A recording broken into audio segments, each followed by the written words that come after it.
Qu'est-ce que c'est que ça? Elle sort quand ta prochaine vidéo? Bah let's go.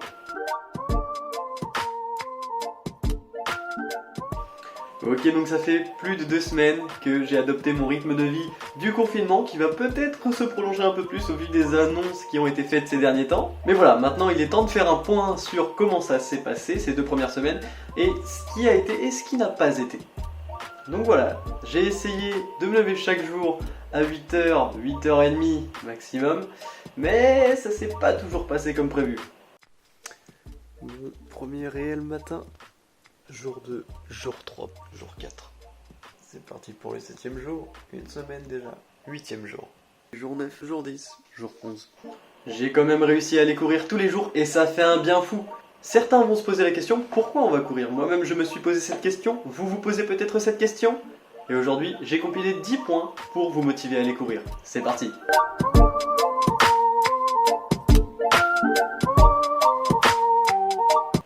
Et donc le premier point, c'est donc un renforcement musculaire. Ça va effectivement développer vos muscles du bas du corps, ainsi que vos abdominaux. Ça va aussi renforcer vos tendons et ligaments, afin de prévenir contre les futures blessures. Deuxième raison, c'est évidemment disponible à tout le monde d'aller courir, c'est à la portée de tous. Ça va permettre de tonifier votre corps, ainsi que d'amorcer une perte de poids. Troisième bonne raison pour aller courir. Cela réduit les effets du diabète. Effectivement, des études montrent que faire une activité physique régulière, ça permet de maintenir un taux de glycémie normal et ça réduit l'insuline diabétique. La quatrième raison est que ça augmente la densité osseuse. Alors ça paraît négatif, mais pas du tout. Lorsque vous créez un impact sur le sol avec vos pieds, le corps reconnaît cette sollicitation et donc fabrique les éléments essentiels au renforcement des os. La cinquième raison, c'est que ça va aussi muscler votre cœur. Effectivement, avoir un bon cardio, ça va réduire les risques d'avoir une attaque cardiaque. Ça va aussi améliorer et augmenter la durée de vie. La sixième raison, c'est que ça va aussi vous permettre d'avoir une santé mentale plus saine.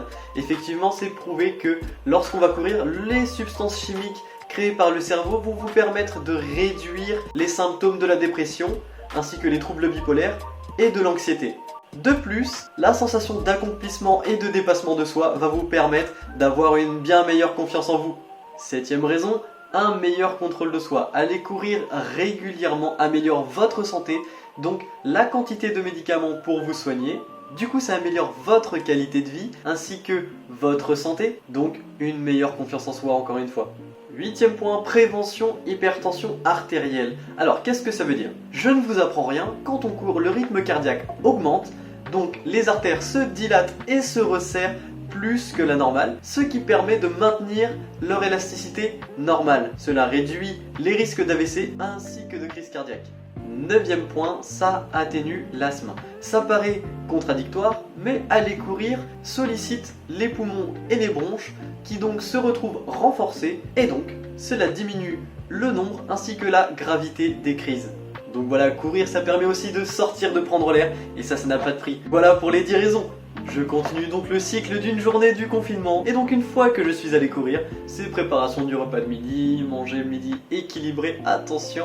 Ensuite après-midi classique, tournage de vidéo, montage et préparation du live de sport de 16h. Évidemment, j'ai été et je suis toujours en direct sur Instagram à 16h pour faire du sport avec vous, la communauté, avec qui aussi on échange beaucoup. C'est très motivant et très passionnant et j'ai hâte de voir vos progrès d'ici la fin du mois. Et donc voilà, ensuite ma fin de journée c'est du temps libre jusqu'au soir où je me fais chaque soir une séance d'étirement, méditation et assouplissement.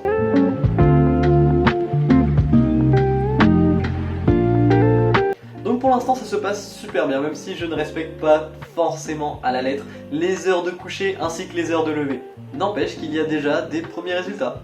Ça y est, la vidéo récap des 2 premières semaines de confinement touche à sa fin. J'espère qu'elle vous a plu. En attendant la prochaine, portez-vous bien, dormez bien, mangez bien, et on se dit à plus.